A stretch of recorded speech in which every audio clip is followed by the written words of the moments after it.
بسم اللہ الرحمن الرحیم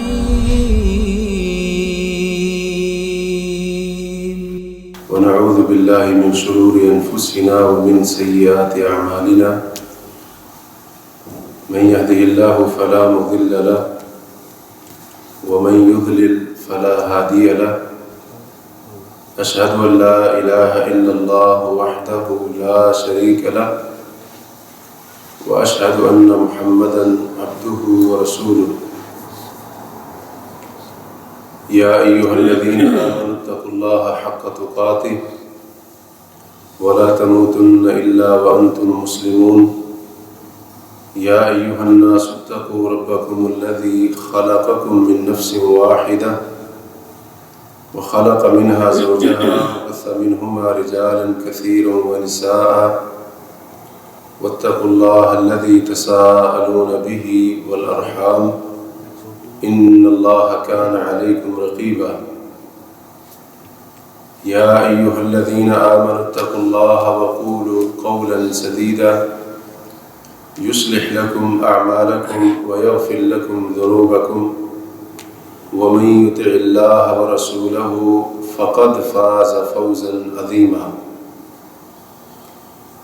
أما بعد فإن خير الحديث كتاب الله وخير الهدي هدي محمد صلى الله عليه وسلم وشر الأمور محدثاتها وكل محدثة بدعة وكل بدعة ضلالة وكل ضلالة في النار سبحانك لا علم لنا إلا ما علمتنا إنك أنت العليم الحكيم رب اشرح لي صدري ويسر لي أمري واحلل عقدة من لساني يفقهوا قولي واحلل عقدة من لساني يفقهوا قولي واحلل عقدة من لساني يفقهوا قولي اللهم ارزقنا الإخلاص في القول والعمل ونعوذ بك من الرياء والسمعة أعوذ بالله من الشيطان الرجيم بسم الله الرحمن الرحيم لقد كان لكم في رسول الله أسوة حسنة لمن كان يرجو الله واليوم الآخر وذكر الله كثيرا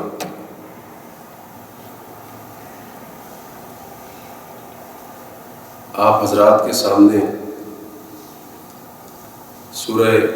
احزاب کی آیت نمبر 21 پڑھی ہے،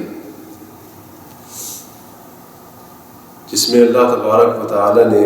فرمایا لَقَدْ كَانَ لَكُمْ فِي رَسُولِ اللَّهِ أُسْوَةٌ حَسَنَةٌ، یقیناً تمہارے لیے رسول اللہ صلی اللہ علیہ وسلم کی زندگی اور سیرت میں بہترین اور عمدہ اور بڑا ہی اچھا نمونہ موجود ہے۔ لمن کان یرجو اللہ والیوم الآخر، اس شخص کے لیے جو اللہ پر یقین رکھتا ہے اور جس کا آخرت پر ایمان ہے، وذکر اللہ کثیرا، اور وہ اللہ کا بہت زیادہ ذکر کرنے والا ہے۔ اس آیت میں نبی کریم صلی اللہ علیہ وسلم کی سیرت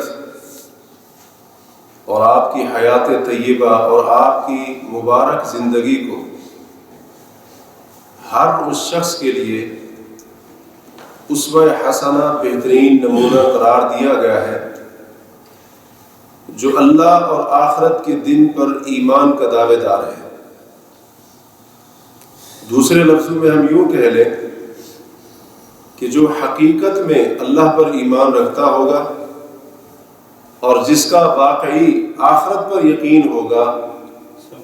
وہ نبی کریم صلی اللہ علیہ وسلم کو اپنے لیے اسوہ حسنہ مانے گا۔ اگر کوئی شخص اہل ایمان میں سے کسی کی شخصیت کو، کسی کی ذات کو اور کسی کی صورت اور سیرت کو اور کسی کے رہن سہن، اٹھنا بیٹھنا، چال چلن، گفتگو ہر عمل اور تمام قسم کے اقوال اور افعال اس کو اپنے لیے آئیڈیل اور نمونہ بنانا چاہے تو وہ صرف رسول اللہ صلی اللہ علیہ وسلم کی ذات گرامی ہے۔ ایک مومن کے لیے نبی کریم علیہ السلام ہی اسوہ حسنہ ہے، اور ایک مومن کبھی بھی اللہ کے پیغمبر علیہ السلام کے اس اسوہ حسنہ کو چھوڑ کر اپنے لیے کسی اور آئیڈیل نمونے اور اسوے کا انتخاب کبھی بھی نہیں کرے گا۔ ہر حال میں اور زندگی کے ہر شعبے میں اور زندگی کے ہر معاملے میں اللہ اور آخرت پر ایمان رکھنے والا وہ رسول کریم صلی اللہ علیہ وسلم کا ہی اسوہ حسنہ اختیار کرے گا اور اس کو عملی طور پر اپنانے کی کوشش کرے گا، کیونکہ نبی کریم علیہ السلام کی ہی ذات ہے جو قابل اقتداء ہے، جو اس لائق ہے کہ آپ علیہ السلام کی ہر چیز میں اقتداء کی جائے، ہر عمل میں نبی کریم علیہ السلام کی اقتداء کی جائے۔ اللہ کے رسول کے علاوہ ایک مومن کے لیے اس طرح کی کوئی اور شخصیت نہیں ہوتی ہے کہ جس کو ہر لحاظ سے ایک مومن اپنے لیے قابل اقتداء سمجھے، کیونکہ اللہ تبارک و تعالی نے نبی کریم علیہ السلام کو ہمارے لیے اسوہ حسنہ قرار دیا ہے، اور اللہ کے رسول کے علاوہ اللہ نے کسی اور کو ہمارے لیے اسوہ حسنہ قرار نہیں دیا ہے۔ اور پھر یہ بات بھی ہمیں یاد رکھنی چاہیے کہ یہ جو نبی کریم علیہ السلام اسوہ حسنہ ہے، اس کا ذکر اس مقام پر ہو رہا ہے، اس سے پہلے اللہ تعالی نے غزوہ احزاب کے دن جنگ خندق کے موقع پر صحابہ کرام کو، اہل ایمان کو جن مشکلات کا سامنا کرنا پڑا اللہ نے ان کا ذکر کیا ہے، اور پھر درمیان میں یہ بات ارشاد فرمائی لَقَدْ كَانَ لَكُمْ فِي رَسُولِ اللَّهِ أُسْوَةٌ حَسَنَةٌ، کہ اے ایمان والو اگر تمہارا اللہ پر آخرت کے دن پر صحیح معنوں میں یقین ہے تو رسول کریم صلی اللہ علیہ وسلم تمہارے لیے اسوہ حسنہ ہے۔ جس قدر بھی مشکلات آئیں اور جس قدر بھی تکلیفوں کا سامنا کرنا پڑا اور جس قدر بھی کفار کی طرف سے سخت حملہ ہوا، نبی کریم علیہ السلام کے صبر و استقامت کے اندر ذرا برابر بھی کمی نہیں آئی۔ تو فرمایا جب اللہ کے رسول صلی اللہ علیہ وسلم اس موقع پر ڈٹے رہے اور آپ صبر و استقلال کے ساتھ میدان کے اندر جمے رہے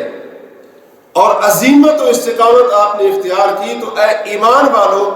اللہ کے رسول علیہ السلام صبر و شجاعت، استقلال اور بہادری اس لحاظ سے تمہارے لیے اللہ کے رسول نمونہ ہے اور اسوہ حسنہ ہے، تو تمہیں بھی نبی کریم علیہ السلام کا اسوہ حسنہ اختیار کرنا چاہیے تھا اور اللہ کے پیغمبر کی طرح صبر و استقامت اختیار کرنی چاہیے تھی۔ اسی طرح سے جہاں پر یہ آیت موجود ہے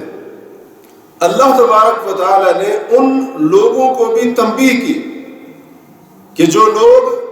مدینہ کے اندر بیٹھے رہے اور مدینہ سے باہر نہ نکلے، اپنی جانوں کے ڈر سے کہیں جان نہ چلی جائے، تو اللہ تعالی نے ان کو بھی تنبیہ کی کہ جب رسول اللہ صلی اللہ علیہ وسلم بذات خود مدینہ سے نکلے اور آپ علیہ السلام سے بڑھ کر کس کی جان کی زیادہ قیمتی ہو سکتی ہے؟ جب اللہ کے رسول نے اپنا گھر بار چھوڑا، جب آپ نے مدینہ چھوڑا، تو تمہیں چاہیے تھا لَقَدْ كَانَ لَكُمْ فِي رَسُولِ اللَّهِ أُسْوَةٌ حَسَنَةٌ، تم اللہ کے رسول کو اپنے لیے اسوہ حسنہ مانتے، اور جب اللہ کے رسول مدینہ چھوڑ کر خندق کھودنے کے لیے صحابہ کے ساتھ موجود ہے، میدان کے اندر بذات خود بنفس نفیس موجود ہے، تو تمہارا مدینے میں بیٹھے رہنے کا کوئی معنی نہیں بنتا تھا۔ لَقَدْ كَانَ لَكُمْ فِي رَسُولِ اللَّهِ أُسْوَةٌ حَسَنَةٌ، اللہ کے رسول علیہ السلام کا باہر نکلنا، صحابہ کے ساتھ خندق کھودنا، صحابہ کے ساتھ بذات خود اس جنگ کے اندر کفار کا حملہ روکنے کے لیے، مدینے کے دفاع کے لیے مدینے سے باہر نکلنا، اس میں تمہارے لیے اسوہ حسنہ تھا، بہترین نمونہ تھا، لیکن کس کے لیے؟ لمن کان یرجو اللہ والیوم الآخر، جس کا اللہ پر ایمان ہے، جس کا آخرت کے اوپر ایمان ہے۔ آج امت مسلمہ کے نوجوانوں کا خاص طور پر حال یہ ہے کہ وہ نبی کریم علیہ السلام کا اسوہ حسنہ، بہترین نمونہ اور بہترین آئیڈیل، بے مثال آئیڈیل، جس کی دنیا کے اندر کوئی مثال نہیں مل سکتی، کیونکہ اللہ کے رسول کو خود رب کائنات نے اسوہ حسنہ قرار دیا ہے۔ اس بہترین اسوہ کو، اس بہترین آئیڈیل کو جو اللہ کا انتخاب تھا، چھوڑ کر آج امت مسلمہ عموماً اور خصوصاً مسلم نوجوان کس کو اپنا آئیڈیل مانتے ہیں؟ کوئی جناب کسی ہیرو کو اپنا آئیڈیل مانتا ہے، اور ہیرو کو اپنا اس قدر آئیڈیل مانتے ہیں اور اس قدر جناب سر کے اوپر جنون سوار ہوتا ہے کہ اپنے بالوں کا سٹائل بھی ویسا بنائیں گے، بات کرنے کا طریقہ بھی ویسا، اور اسی طرح سے چلنے کا انداز بھی ویسا جس ہیرو کو آئیڈیل مانتے ہیں، اس قدر جنون سوار ہے، اور اسی طرح سے کپڑے بھی ویسے، رہن سہن بھی ویسا۔ بلکہ ایک میں عجیب آپ کو بات بتاؤں، ایک عجیب بات بتاؤں آپ کو۔ ایک بار میں دیکھ رہا تھا، ایک نیوز چینل والے ایک نوجوان کے بارے میں بتا رہے تھے۔ وہ نوجوان مسلمان پاکستان کے رہنے والے، وہ جناب نوجوان تھانے کے اندر پہنچ گئے، تھانے میں پہنچ گئے، پولیس والوں کو کہتا ہے کہ مجھے جیل کے اندر بند کرو، مجھے قیدیوں والا جو حصہ ہوتا ہے، قیدیوں والی جو جگہ ہوتی ہے، وہاں پر مجھے بند کرو۔ تو انہوں نے کہا کیوں؟ کہا ہندوستان کے اندر میرا جو پسندیدہ ہیرو ہے وہ جیل کے اندر ہے، تو میں وہاں کیسے رہ سکتا ہوں؟ لہٰذا مجھے بھی تھانے کے اندر، جیل کے اندر بند کرو۔ یہ ایسا بھوت سوار ہے آج مسلمان نوجوانوں کے اوپر خاص طور پر، حالانکہ اللہ تعالیٰ نے ہمیں ایک بہترین آئیڈیل دیا تھا، اسوہ حسنہ دیا تھا، اور ہر لحاظ سے کامل، ہر لحاظ سے اکمل، اور اس اسوہ حسنہ کی پیروی کے اوپر اللہ راضی ہوتا ہے۔ اور یہ ہیرو جس کی کاپی کر رہے ہیں اور جناب جس کی نقل مار رہے ہیں اور جس کے ایک ایک ادا کو اور اس کے ایک ایک جناب سٹائل طریقے کو اختیار کرنے کی کوشش کی جا رہی ہے، حالانکہ وہ شرابی ہے، وہ زانی ہے، وہ بدکار ہے، وہ اللہ اور اس کے رسول کا باغی ہے۔ اور اگر یہ لوگ مسلمان بھی ہوتے ہیں تو برائے نام مسلمان ہوتے ہیں، برائے نام ان کا اسلام اور مسلمان ہوتے ہیں، حقیقت میں یہ اپنے فن اور پیشے کے لیے دین، مذہب، اسلام کو، اس سب کچھ کو ایک طرف کر دیتے ہیں، اپنی زندگی سے نکال دیتے ہیں۔ تو ہم نے اللہ کا دیا اسوہ حسنہ چھوڑ دیا، جس کا انتخاب رب العالمین نے کیا تھا، جو اسوہ حسنہ اللہ تعالیٰ نے ہمارے لیے مقرر فرمایا تھا، اس بہترین آئیڈیل نمونے کو چھوڑ کر، انتخاب کو چھوڑ کر ہم کس کے پیچھے بھاگ رہے؟ دنیا دار قسم کے لوگ جو اپنی آخرت تو برباد کر چکے ہیں، لیکن ہم لوگ ان کے پیچھے بھاگتے ہوئے اپنی آخرت کو بھی داؤ کے اوپر لگانے پر تلے ہوئے ہیں۔ حالانکہ اللہ تعالیٰ نے واضح طور پر فرمایا، جس کا اللہ پر ایمان، جس کا آخرت پر ایمان، اس کے لیے اسوہ حسنہ صرف رسول اللہ کی ذات ہوگی، اللہ کے رسول کے سوا اپنے لیے وہ اسوہ حسنہ کسی اور کو نہیں سمجھے۔ اسوہ کس کو کہتے ہیں؟ نبی علیہ الصلوۃ والسلام کو اللہ تعالیٰ نے یہاں پر اسوہ حسنہ قرار دیا ہے۔ اسوہ کس کو کہتے ہیں؟ اسوہ کا معنی ہوتا ہے کہ جس کی اقتداء کی جائے، جس کو انسان اپنے سامنے رکھ کر جو وہ کرتا جائے بندہ اس کے جیسا کرتا ہے، یہ ہوتا ہے اسوہ حسنہ۔ اور یہ مقام صرف رسول کریم صلی اللہ علیہ وسلم کو حاصل ہے۔ اب جب اللہ نے ہمارے لیے اللہ کے پیغمبر کو اسوہ حسنہ بنا دیا، تو اب ایک مومن کا، مسلمان کا حق یہ بنتا تھا کہ جناب اس کا چہرہ کس کے چہرے جیسا؟ رسول اللہ کے چہرے جیسا، اور اس کا لباس رسول اللہ کے لباس جیسا، اس کی گفتگو، اس کی گفتار، اس کی بات، اس کے اقوال رسول اللہ کے اقوال جیسے، اس کی گفتگو کا طریقہ وہ نبی کریم علیہ الصلوۃ والسلام کی گفتگو کے طریقے جیسے، اسی طرح سے اس کی چال، اس کا رہن سہن، اس کا اٹھنا، اس کا بیٹھنا، اس کی تجارت، اس کا بزنس، اس کی نوکری اور زندگی کے تمام معاملات، حتیٰ کہ اخلاق، سلوک، لوگوں کے ساتھ رویہ، لوگوں کے ساتھ معاملات، لوگوں کے ساتھ اٹھنا بیٹھنا، زندگی کے تمام اس کے معاملات رسول کریم علیہ الصلوۃ والسلام کی طرح ہونے چاہیے تھے۔ اور اسی طرح سے اس مسلمان کی سیرت بھی، اس کا کردار بھی نبی کریم علیہ الصلوۃ والسلام کی سیرت اور کردار کی عکاسی کر رہا ہوتا ہے۔ اللہ تبارک و تعالیٰ نے ہمیں صرف ایک شخصیت کو کاپی کرنے کا، ان کو فالو کرنے کا حکم دیا ہے، اور وہ ہے رسول اللہ صلی اللہ علیہ وسلم، لیکن ہم نے ان کی اقتداء نہیں کی اور ان کو اپنے لیے اسوہ حسنہ نہیں بنایا ہے۔ علماء فرماتے ہیں یہ آیت، سورہ احزاب کی یہ آیت، اس سے معلوم ہوتا ہے کہ رسول کریم صلی اللہ علیہ وسلم کی اقتداء کی جائے گی، آپ کے اقوال میں بھی، آپ کے تمام افعال میں بھی، جو کچھ بھی اللہ کے رسول نے کیا اس میں بھی، اور اسی طرح سے جو بھی نبی کریم علیہ الصلوۃ والسلام کے حالات تھے ان تمام حالات میں اللہ کے پیغمبر علیہ الصلوۃ والسلام کی اقتداء کی جائے گی اور آپ کی پیروی کی جائے گی، آپ کے نقش قدم پر چلا جائے گا، آپ کی سیرت کو اختیار کیا جائے گا، سوائے ان کاموں کے، ان باتوں کے، ان حالات کے جن کے بارے میں دلیل مل جائے کہ یہ کام، یہ باتیں، یہ حالتیں صرف نبی کریم علیہ الصلوۃ والسلام کے ساتھ خاص ہیں۔ ان حالتوں کے علاوہ باقی تمام اقوال، آپ کے تمام افعال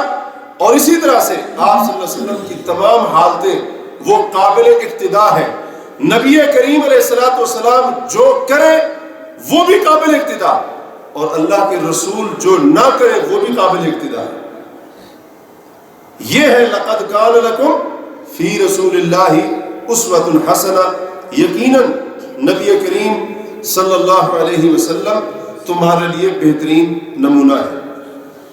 آئیے کچھ احادیث کو اپنے سامنے رکھنے کی کوشش کرتے ہیں کہ صحابہ کرام نے اس آیت کو کیسے سمجھا۔ کچھ احادیث جب تلاش کی تو کچھ احادیث میرے سامنے آئی، میں آپ کے سامنے وہ رکھنا چاہتا ہوں۔ اس آیت کی روشنی میں صحابہ کرام نے مختلف اعمال میں، مختلف کاموں میں نبی کریم علیہ الصلوۃ والسلام کے اسوہ حسنہ کو کیسے اختیار کیا۔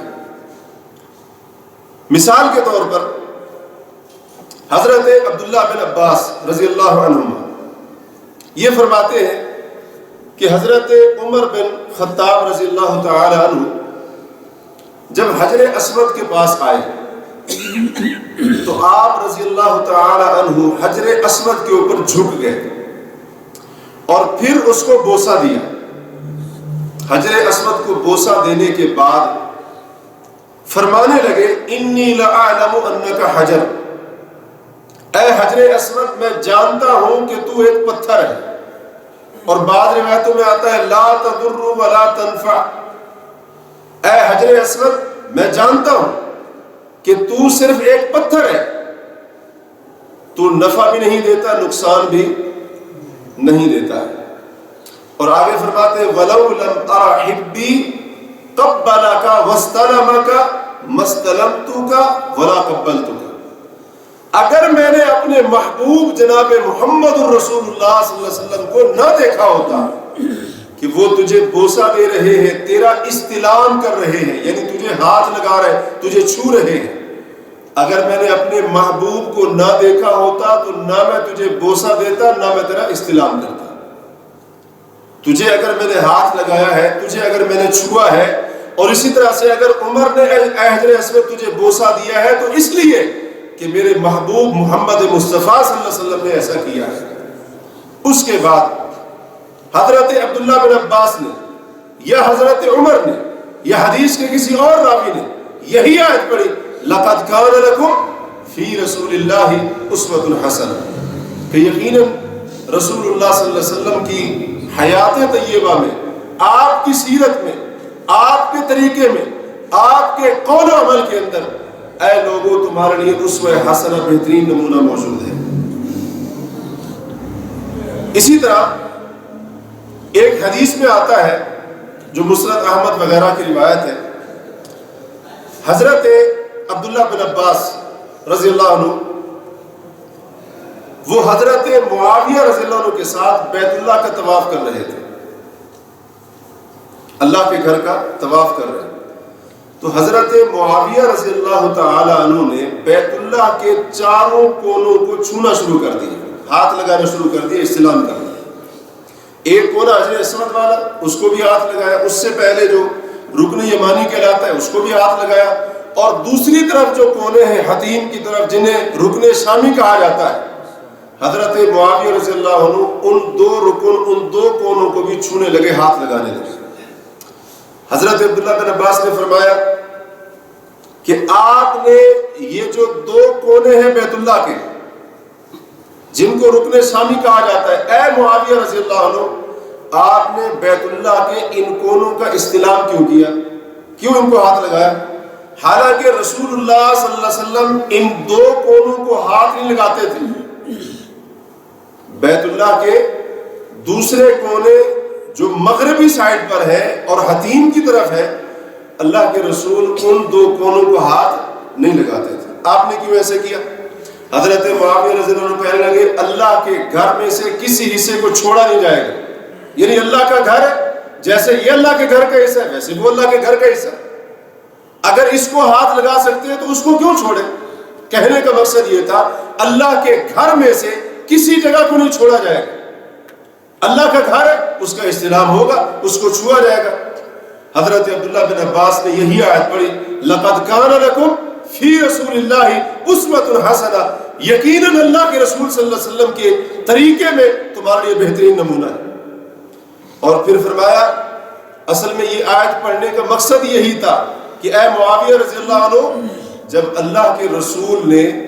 بیت اللہ کے باقی دو کونوں کا استلام نہیں کیا تو آپ یہ کیسے کہہ سکتے ہیں کہ اللہ کے گھر میں سے کسی حصے کو نہیں چھوڑا جائے گا؟ حالانکہ اللہ فرماتا ہے قرآن کے اندر رسول اللہ تمہارے لیے بہترین نمونہ ہے۔ تو حضرت معاویہ کہنے لگے صدقتا اے ابن عباس، آپ نے سچ کہا ہے، آپ نے سچ کہا ہے۔ اچھا یہاں پر تھوڑا سا ٹھہرے، آپ مجھے بتائیں آج اگر کوئی ایسا کر رہا ہو، آپ بیت اللہ میں جائیں طواف کر رہے ہو اور ایسا کوئی اگر کر رہا ہو، بیت اللہ کی ہر دیوار کو، بیت اللہ کے ہر کونے کو، اسی طرح سے بیت اللہ کی ہر جگہ کو، اور اسی طرح سے غلاف کو پکڑ کر اس کو چھو رہا ہے، چوم رہا ہے، اور اسی طرح سے اس کو ثواب سمجھ رہا ہے، اگر کسی کو روکے تو پھر آگے سے کیا کہے گا؟ وہ اللہ کے گھر کو ہاتھ لگانے سے روکتے، اور اس کو آگے سے کہا جائے کہ اللہ کے رسول نے ایسا نہیں کیا،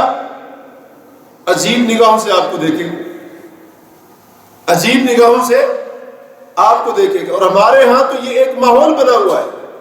اگر کوئی بندہ دین کے نام پر کوئی کام کر رہا ہے اور سامنے سے کوئی کہہ دے کہ اللہ کے رسول نے ایسے نہیں کیا، لوگ فوراً وہابی ہونے کا فتویٰ لگا دیتے ہیں کہ یہ بندہ اب سن ہی نہیں رہا، یہ وہابی ہو گیا، ماحول یہ بنا ہوا ہے۔ تو بھائی اللہ کے رسول کا اسوہ حسنہ کہاں گیا؟ صحابہ کرام یہ سمجھ رہے ہیں کہ جو کام نبی کریم علیہ الصلوۃ والسلام نے نہیں کیا، اللہ کے رسول کے اسوہ حسنہ ہونے کا تقاضا یہ ہے کہ مسلمان بھی وہ کام نہ کرے۔ اللہ کے نبی علیہ الصلوۃ والسلام کے اسوہ حسنہ ماننے کا تقاضا تو یہ ہے کہ اللہ کے رسول فرمایا کھڑے ہو جاؤ تو بندہ کھڑا ہو جائے، بیٹھ جاؤ تو بیٹھ جائے، چلو تو چل پڑے، اور اسی طرح سے رک جاؤ تو بندہ رک جائے۔ یہ ہے نبی کریم علیہ الصلوۃ والسلام کو اسوہ حسنہ ماننا۔ تو آگے سے حضرت معاویہ رضی اللہ عنہ نے یہ نہیں کہا کہ جی اللہ کے رسول کا عمل اپنی جگہ پر، میں تو ثواب کی نیت سے کر رہا ہوں نا، میں اچھا کام کر رہا ہوں، بیت اللہ کو چھو رہا ہوں، تو غلط کام تھوڑی کر رہا ہوں۔ جب اللہ کے رسول علیہ الصلوۃ والسلام کے اسوہ حسنہ کا ذکر ہوا، حضرت معاویہ نے کہا ابن عباس آپ نے سچ کہا ہے، اللہ کے رسول ہمارے لیے بہترین نمونہ ہے۔ یعنی بیت اللہ کے جس کونے کو نبی علیہ الصلوۃ والسلام نے ہاتھ نہیں لگایا اس کونے کو ہمیں بھی ہاتھ نہیں لگانا چاہیے۔ اسی طرح سے ایک اور مسئلہ ہے جس کے بارے میں حضرت عبداللہ بن عباس رضی اللہ عنہ ذکر کرتے ہیں، کہتے ہیں کہ اذا حرم الرجل علیہ امرأتہ، جب بندہ یہ کہہ دے نا کہ میری بیوی میرے اوپر حرام ہے، میری بیوی میرے اوپر حرام ہے، بیوی کو کہہ دے آج کے بعد تو میرے اوپر حرام ہے، حضرت عبداللہ بن عباس فرماتے ہیں بیوی کو اپنے اوپر حرام کرنا یہ قسم ہے جس قسم کا کفارہ دینا ہوگا، یعنی یہ طلاق نہیں ہوگی۔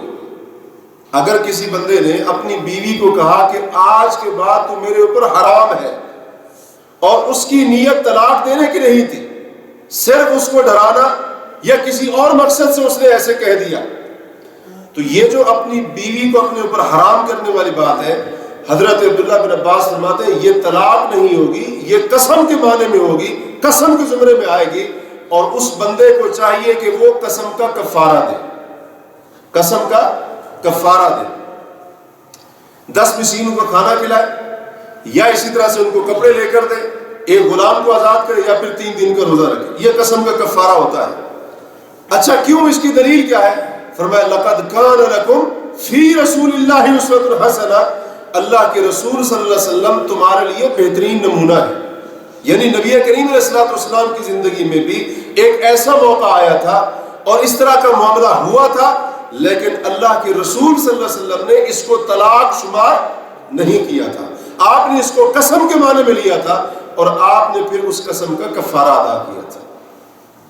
اس قسم کا اللہ کے رسول نے کفارہ ادا کیا تھا، کیونکہ اللہ کے رسول ہمارے لیے بہترین نمونہ ہے۔ اسی طرح سے صحیح بخاری میں ہے، حضرت عبداللہ بن عباس رضی اللہ عنہ کی روایت ہے، وہ فرماتے ہیں کہ نماز کے اندر جو قرات ہوتی ہے نا، نماز کے اندر جو قرات ہوتی ہے، بعض نمازوں میں جہری قرات ہوتی ہے، جیسے مغرب کی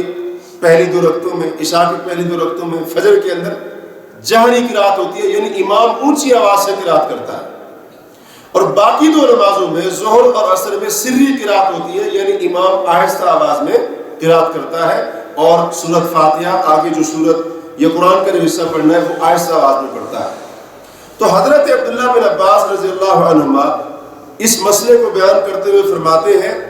قرأ النبی صلی اللہ علیہ وسلم فیما امر وسکت فیما امر، اللہ تعالیٰ نے جہاں پر اپنے نبی کو حکم دیا کہ آپ نے بلند آواز سے قرات کرنی ہے، فرماتے ہیں اللہ کے رسول نے بلند آواز سے قرات کی، اور جہاں اللہ نے آپ کو حکم دیا کہ اس نماز میں آپ نے آہستہ قرات کرنی ہے، تو فرماتے ہیں اللہ کے رسول نے وہاں پر آہستہ قرات کی،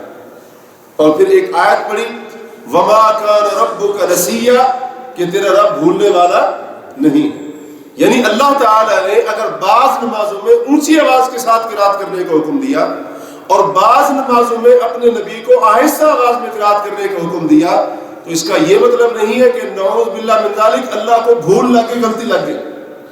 اللہ بھولنے والا نہیں ہے۔ جہری قرات کا حکم دیا، اس میں بھی اللہ کی حکمت ہے، اور اگر آہستہ پڑھنے کا حکم دیا تو اس میں بھی اللہ تعالیٰ کی حکمت ہے۔ اللہ بھولنے والا نہیں ہے، ہر چیز اس کو معلوم ہے۔ اور پھر اس کے بعد یہی آیت پڑھی لقد کان لکم فی رسول اللہ اسوۃ حسنہ، کہ رسول اللہ صلی اللہ علیہ وسلم تمہارے لیے اسوہ حسنہ ہے، یعنی اللہ کے رسول علیہ الصلوۃ والسلام کی نماز تمہارے لیے بہترین نمونہ ہے، اور اللہ کے رسول کی قرات تمہارے لیے بہترین نمونہ ہے۔ جہاں اللہ کے رسول نے اونچی آواز میں قرات کی وہاں اونچی آواز میں قرات کرو، جہاں اللہ کے پیغمبر نے آہستہ آواز میں قرات کی وہاں تم بھی آہستہ آواز میں قرات کرو، کیونکہ رسول اللہ صلی اللہ علیہ وسلم تمہارے لیے اسوہ حسنہ ہے، بہترین نمونہ ہے۔ اسی طرح سے حضرت عبداللہ بن عمر رضی اللہ تعالی عنہما، یہ وہ صحابی ہیں جن کے بارے میں یہ مشہور ہے کہ یہ نبی کریم علیہ الصلوۃ والسلام کی سنت کی پیروی کرنے میں سب سے آگے ہوا کرتے تھے۔ ان سے بھی کچھ احادیث، کچھ مسائل کے بارے میں مروی ہے، جن مسائل کو بیان کرتے ہوئے حضرت عبداللہ بن عمر نے یہی آیت تلاوت کی، مثال کے طور پر صحیح مسلم میں ہے، حضرت عبداللہ بن عمر رضی اللہ تعالی عنہما ایک بار مکہ کی طرف سفر کر رہے تھے، راستے میں موجود تھے، تو راوی کہتے ہیں حضرت عبداللہ بن عمر نے ہمیں ظہر کی 2 رکعتیں پڑھائیں۔ سفر میں تھے، کیونکہ سفر میں قصر نماز ہوتی ہے، 4 رکعت والی 2 رکعت ہوتی ہے، تو فرماتے ہیں حضرت عبداللہ بن عمر نے ہمیں ظہر کی 2 رکعتیں پڑھائیں۔ پھر وہ متوجہ ہوئے اور ہم بھی متوجہ ہوئے، جو خیمہ لگا ہوا تھا، رہنے کی جگہ تھی، پڑاؤ کی جگہ تھی، وہاں پر ہم آئے، حضرت عبداللہ بن عمر بیٹھے، ہم بھی ان کے ساتھ بیٹھے، تو حضرت عبداللہ بن عمر نے کچھ لوگوں کو دیکھا کہ وہ کھڑے ہوئے ہیں، ظہر کے 2 فرض پڑھائے، فوراً اپنی جگہ پر آ گئے، بیٹھ گئے، ہم بھی بیٹھ گئے۔ حضرت عبداللہ بن عمر کی نظر پڑی، کچھ لوگ کھڑے ہوئے ہیں، تو انہوں نے پوچھا یہ لوگ کیا کر رہے ہیں، کیوں کھڑے ہیں؟ تو ہم نے بتایا کہ یہ لوگ سنتیں پڑھ رہے ہیں، یہ لوگ سنتیں پڑھ رہے ہیں۔ حالانکہ مسافر کے لیے جو حکم ہے، یہ شرعی مسئلہ ہے، وہ یہ کہ وہ سفر کے اندر سنت مؤکدہ نہیں پڑھے گا،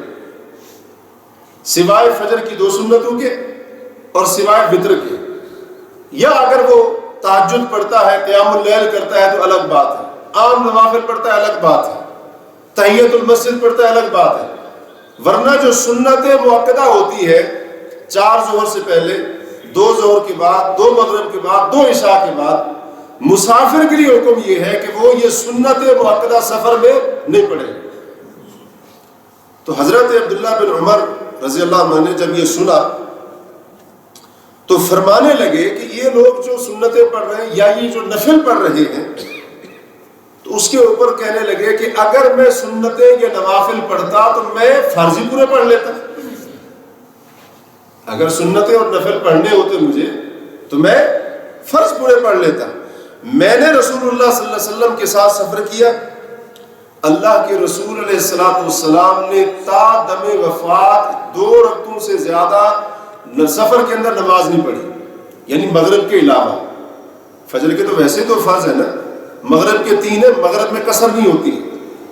یعنی باقی نمازوں میں کہتے ہیں اللہ کے رسول صلی اللہ علیہ وسلم صرف 2 فرض پڑھتے تھے، اس کے اوپر کچھ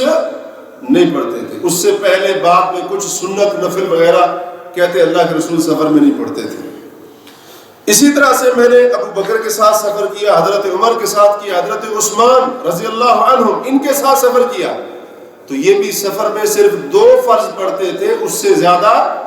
نہیں پڑھتے تھے، سنت نفل جیسے یہ لوگ پڑھ رہے ہیں ویسے وہ نہیں پڑھا کرتے تھے۔ اور پھر اس کے بعد کہنے لگے وَقَدْ قَالَ اللَّهُ تعالی، اللہ نے فرمایا ہے لَقَدْ كَانَ لَكُمْ فِي رَسُولِ اللَّهِ أُسْوَةٌ حَسَنَةٌ، یقیناً اللہ کے رسول صلی اللہ علیہ وسلم تمہارے لیے بہترین نمونہ ہے۔ جب اللہ کے رسول صلی اللہ علیہ وسلم نے سنت مؤکدہ نہیں پڑھی اور حالت سفر میں نبی علیہ الصلوۃ والسلام نے مزید کوئی نوافل فرض سے پہلے بعد میں نہیں پڑھے، تو اللہ کے رسول ہمارے لیے بہترین نمونہ ہے، بہترین نمونہ ہے۔ جب آپ نے نہیں پڑھے تو امت کے لیے بھی یہی حکم ہے کہ امت بھی نہ پڑھے۔ لیکن ہمارے ہاں کچھ لوگ اس قدر اس معاملے میں شدید ہوتے ہیں کہ جناب جتنا ان کو کہا جائے لیکن وہ سفر میں بھی سنت مؤکدہ ضرور پڑھیں گے، سفر میں بھی سنت مؤکدہ ضرور پڑھیں گے۔ بھئی ان کو کہا جائے اللہ کے رسول کی سنت نہیں ہے، آپ نے اس حالت میں سفر کی حالت میں سنت مؤکدہ نہیں پڑھی، تو آگے سے جواب ملتا ہے جی ہمارے بزرگ نے ہمیں ایسے کہا تھا، ہمارے مفتی صاحب نے، مولوی صاحب نے بتایا تھا ایسے، یہ اللہ کے رسول کو اس میں ایسا نہ کہا گیا۔ صحابہ اکرام تو یہی سمجھ رہے ہیں اس آیت سے کہ جب اللہ کے پیغمبر نے سفر کی حالت میں فرض بھی 4 کی بجائے 2 پڑھے ہیں اور آپ نے سنت مؤکدہ نہیں پڑھی ہے، تو پھر کسی کے پڑھنے کا کیا مقصد بنتا ہے؟ کیا وہ واقعتاً اللہ کے رسول کو اس میں حسنہ مان رہا ہے؟ سوچنے والی بات ہے، غور کرنے کا مقام ہے۔ اسی طرح سے حضرت عبداللہ بن عمر رضی اللہ عنہ کے بارے میں آتا ہے کہ ان کے سامنے ایک مسئلے کا ذکر کیا گیا، ایک مسئلہ ان سے پوچھا گیا کہ کیا کوئی بندہ جو عمرہ کر رہا ہو، احرام کی حالت میں عمرہ کر رہا ہو، بیت اللہ کا طواف کرنے کے بعد صفا مروہ کی سعی کرنے سے پہلے کیا وہ اپنی بیوی کے پاس جا سکتا ہے؟ یعنی اپنی بیوی سے ضرورت پوری کر سکتا ہے صفا مروہ کی سعی کرنے سے پہلے، بیت اللہ کا طواف کرنے کے بعد؟ کیا وہ ایسا کر سکتا ہے؟ حضرت عبداللہ بن عمر رضی اللہ تعالیٰ عنہ سے پوچھا گیا اور حضرت جابر سے بھی پوچھا گیا. حضرت جابر نے یہی فرمایا کہ نہیں، جب تک وہ صفا مروہ کی سعی نہیں کر لیتا، یعنی جب تک اس کا عمرہ مکمل نہیں ہوتا، وہ اپنی بیوی کے قریب نہیں جا سکتا ہے. اور پھر راوی کہتے ہیں ہم نے حضرت عبداللہ بن عمر سے پوچھا تو حضرت عبداللہ بن عمر کہنے لگے رسول اللہ صلی اللہ علیہ وسلم تشریف لائے اور آپ نے بیت اللہ کے 7 چکر لگائے اور مقام ابراہیم کے پیچھے 2 رکعتیں پڑھی اور آپ صلی اللہ علیہ وسلم نے صفا مروہ کے درمیان سعی بھی کی. پھر کہنے لگے لقد کان لکم فی رسول اللہ اسوۃ حسنہ، اللہ کے رسول تمہارے لیے بہترین نمونہ ہے. کہنے کا مقصد یہ تھا کہ نبی کریم علیہ السلام نے صفا مروہ کی سعی کرنے سے پہلے آپ علیہ السلام اپنی بیویوں کے جب قریب نہیں گئے تو اللہ کے رسول بہترین نمونہ ہے، اور آپ علیہ السلام اس وقت تک اپنی بیویوں کے قریب نہیں گئے جب تک آپ کا عمرہ مکمل نہیں ہو گیا. تو اللہ کے رسول بہترین نمونہ ہے، لہٰذا کسی بندے کے لیے ایسا کرنا جائز نہیں ہے. یہاں سے یہ بھی معلوم ہوا کہ دیکھیں صحابہ کرام رضی اللہ تعالی عنہم نبی کریم علیہ السلام کے عمل سے کسی عمل کے واجب اور رکن ہونے تک کو ثابت کیا کرتے تھے.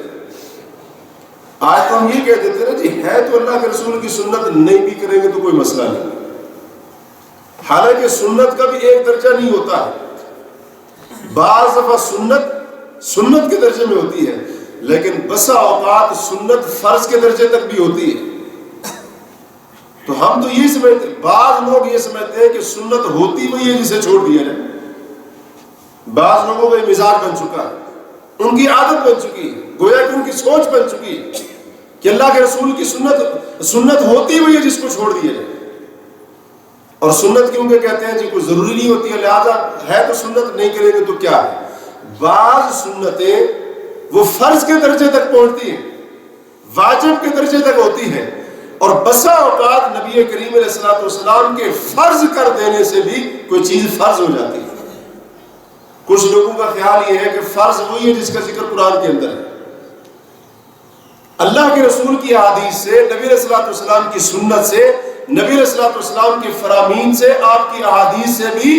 بعض فرائض ثابت ہوتے ہیں، اور اس کی بہت ساری مثالیں موجود ہیں، ہم اس طرف نہیں جانا چاہتے. اسی کو لے لیں، حضرت عبداللہ بن عمر رضی اللہ تعالی عنہ نے، جیسا کہ بعض علماء نے اس سے استدلال کی اس حدیث سے کہ حضرت عبداللہ بن عمر کی اس بات سے، اس جواب سے پتہ چلتا ہے کہ صفا مروہ کی سعی کرنا عمرے کا ایک رکن ہے، اور رکن کا معنی یہ ہے کہ اس کے بغیر عمرہ ہوگا ہی نہیں،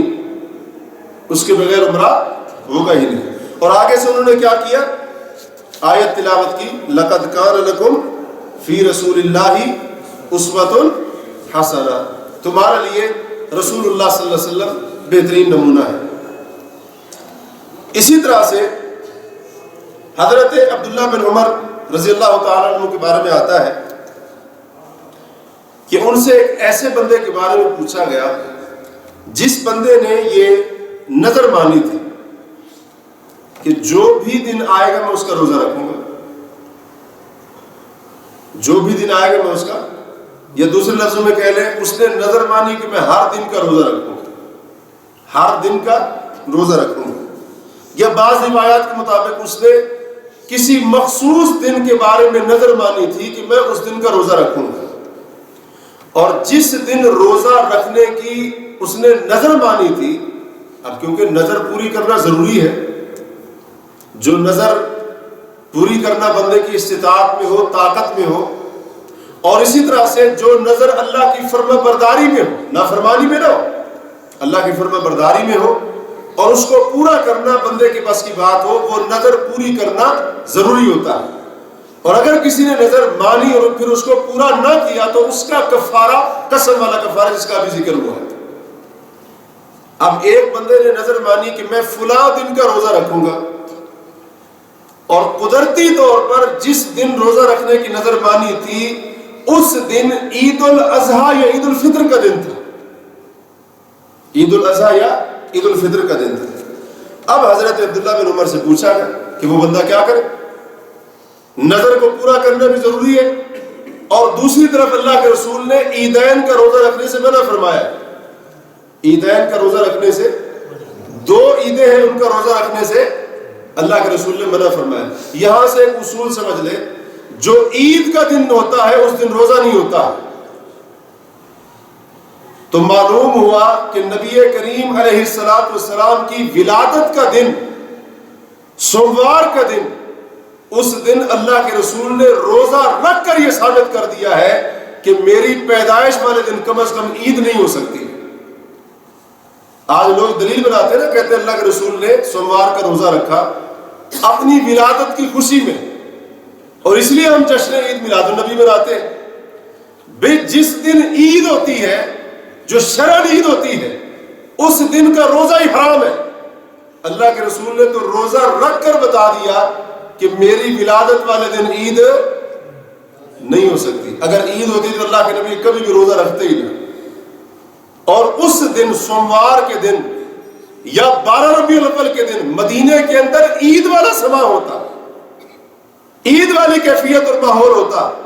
جبکہ نبی کریم علیہ السلام سے یہ تو ملتا ہے کہ آپ نے عید الاضحیٰ کا خطبہ دیا، عید الاضحیٰ کی نماز پڑھائی، عید الفطر کی نماز پڑھائی، صحابہ کو خطبہ دیا، صحابیات کو الگ سے نصیحت کی۔ کہیں یہ نہیں آتا ہے کہ آپ نے عید میلاد کا خطبہ دیا اور نماز پڑھائی۔ دنیا کی کسی حدیث کی کتاب میں اس عنوان کی کوئی چیز آپ کو نہیں ملے گی۔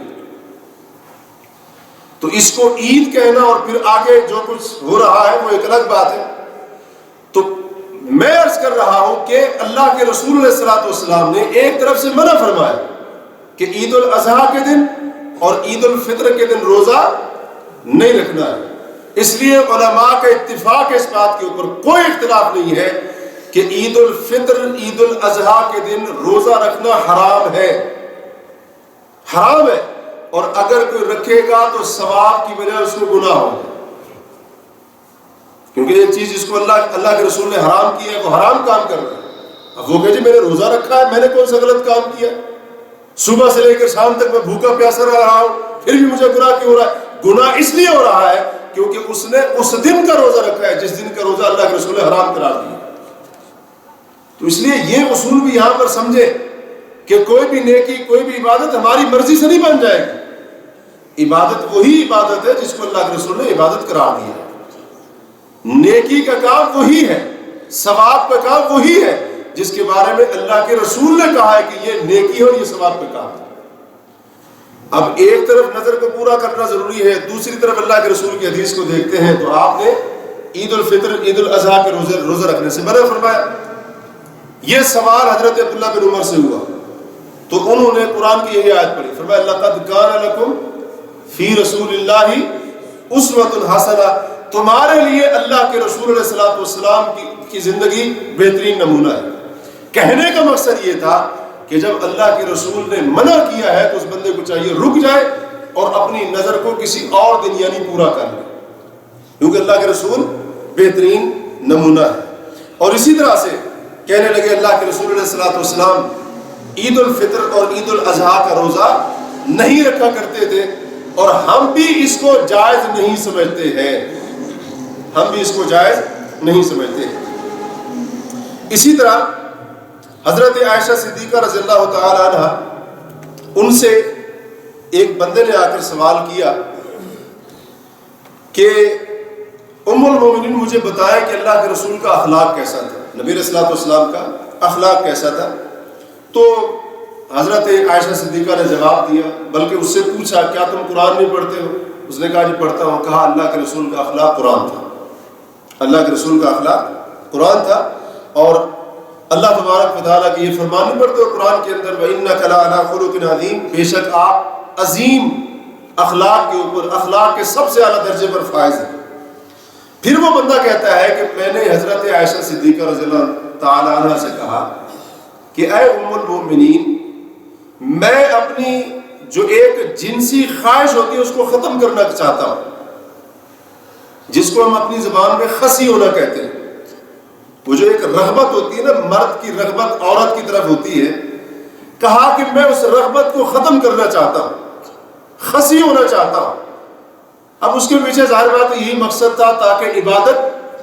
اللہ کی عبادت ہو، اور عورتوں کی طرف جو میلان اور رغبت ہوتی ہے وہ سب ختم ہو جائے اور پوری توجہ اللہ کی عبادت کی طرف۔ تو حضرت عائشہ صدیقہ رضی اللہ عنہ نے فرمایا لا تفعل، یہ مت کر، ایسا مت کر۔ وہ رغبت جو اللہ نے رکھی ہے عورت کی طرف، جو میلان اللہ نے رکھا ہے، اس کو ختم مت کر۔ کیا اللہ کا یہ فرمان نہیں پڑا ہے لَقَدْ كَانَ لَكُمْ فِي رَسُولِ اللَّهِ أُسْوَةٌ حَسَنَةٌ، اللہ کے رسول تمہارے لیے بہترین نمونہ ہے۔ اور فرماتی ہے رسول اللہ صلی اللہ علیہ وسلم نے شادیاں بھی کی اور اللہ کے رسول کی اولاد بھی ہوئی۔ جب آپ علیہ الصلوۃ والسلام نے، حالانکہ آپ کائنات میں سب سے زیادہ عبادت گزار تھے، اللہ کی سب سے بڑھ کر عبادت کرنے والے تھے، جب اللہ کے رسول نے شادی کی، نکاح کیے اور اللہ کے رسول کی اولاد ہوئی، تو آپ کیوں ایسا کرتے ہیں؟ اللہ کے رسول آپ کے لیے بہترین نمونہ ہے۔ اور ایک روایت میں آتا ہے حضرت عائشہ نے فرمایا فلا تتبتل، جب نبی علیہ الصلوۃ والسلام نے ایسے نہیں کیا تو تم بھی ایسا نہ کرو۔ آخری بات کر کے بات کو ختم کرتا ہوں۔ ابو داؤد کی روایت ہے، سعد بن ہشام کہتے ہیں کہ میں نے اپنی بیوی کو طلاق دے دی اور میں مدینہ میں آیا۔ مدینہ میں اس لیے آیا تاکہ میں اپنی وہاں پر جو زمین موجود تھی اس کو بیچ دوں۔ بیوی کو طلاق دینے کا، زمین بیچنے کا ارادہ لے کر میں جو آیا تھا، اس کے پیچھے مقصد یہ تھا کہ اس سے مجھے جو پیسے ملے ان پیسوں سے میں اسلحہ خریدوں اور میدان جہاد کے اندر نکل جاؤں، مسلمانوں کی فوجوں کے ساتھ اور مسلمانوں کے لشکر کے ساتھ نکل کر میں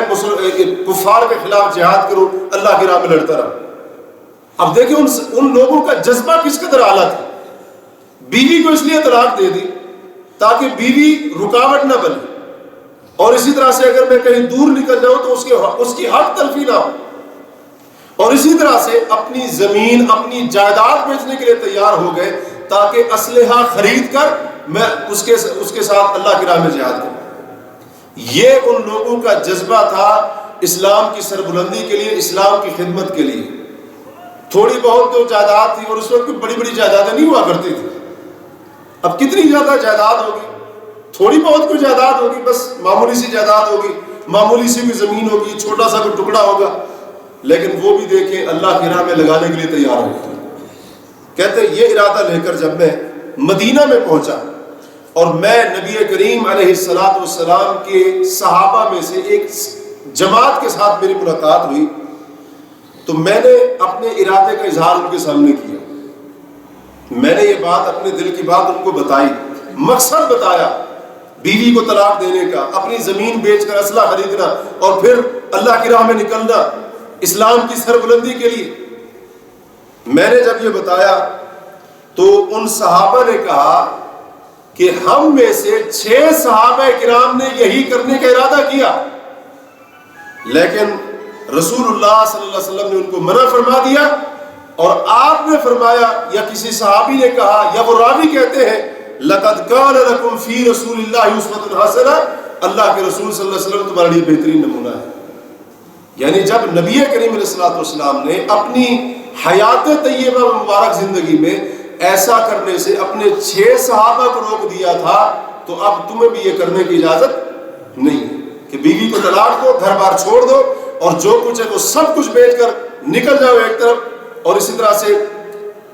اللہ کی راہ میں نکل جاؤ، پیچھے کی کوئی خبر نہ ہو۔ اللہ کے رسول صلی اللہ علیہ وسلم نے اس سے منع فرما دیا، اور لَقَدْ كَانَ لَكُمْ فِي رَسُولِ اللَّهِ أُسْوَةٌ حَسَنَةٌ، اللہ کے رسول تمہارے لیے بہترین نمونہ ہے۔ تو یہ چیز صحابہ نے اس بندے کو بتائی جو یہ ارادہ لے کر مدینے میں آیا تھا۔